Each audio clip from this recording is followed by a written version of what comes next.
joined by Congressman Shri Thanedar, who obviously is a household name now in India. Congressman, congratulations on winning your re-election. We are here on the Capitol, just, I guess, hours away in a way from the inauguration. What is, how do you feel about this transition of power, especially Donald Trump is coming in, becoming the president again? What are your thoughts on him becoming the president of the United States again? Well, this is an unusual situation for a president to lose the presidential election and then come back again. Hasn't happened for decades. Yeah. That is what the people of United States chose to do. And I respect American people and their decision. My job is to do the best for my constituency. And certainly, I would work with the Trump administration when they are willing to do positive, constructive things. But when they are trying to attack Social Security, for example, Medicaid, Medicare, cutting down funding for social programs, food benefits, nutritional benefits, I got to fight. I got to fight with the Trump administration, and that was what I have told my constituents I will do, and I'll continue to fight for it. There's a lot of so many things going on, especially with President Trump. He's been saying a lot of things. We're hearing about 100 executive orders on day one, and so many things. What are you most interested in with President Trump, and what of any of his orders or any of his ideas that excites you at least? Well, look, I want him to work on the economy.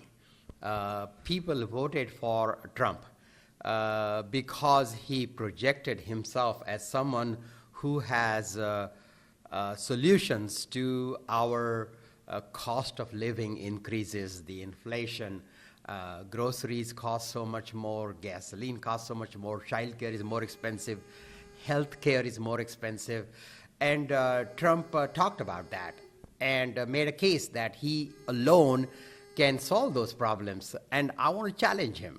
And I want him to deliver on his promises to help the American people.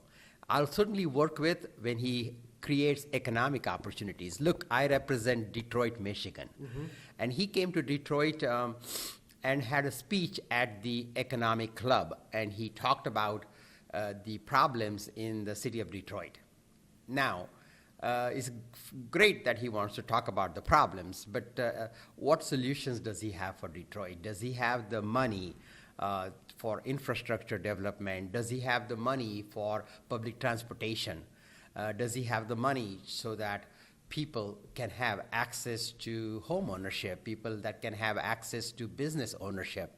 So that is what I'll be working with, fighting for. And if he's willing to work on those economic issues, I want to work with him. Okay. It has also been, in the news about a lot of Indian Americans getting attacked online, especially with the MAGA base. How will you work with your Republican counterparts on the Hill to A, educate them, and B, make sure that such violent attacks do not take place? Well, look, there is a lot of misinformation in the MAGA community, especially on immigrants and immigration. Look, we are a nation of immigrants, and America's greatness is because of our historical open arms welcoming of immigrants. Immigrants have come to America.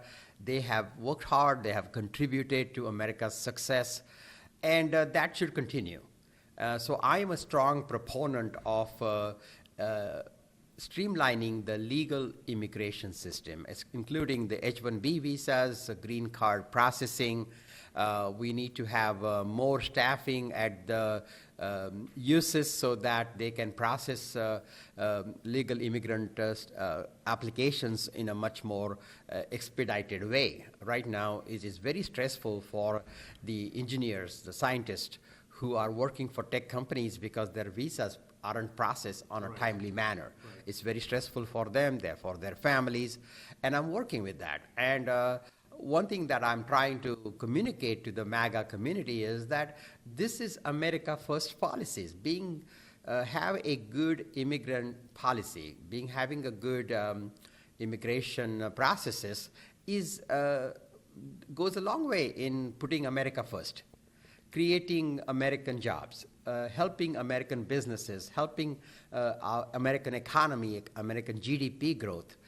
And so immigrants are integral part of our economy.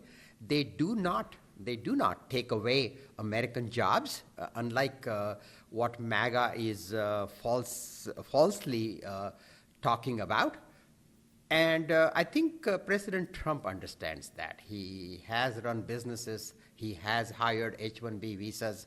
Also, Elon Musk understands that. Right. Vivek Ramamurthy understands that.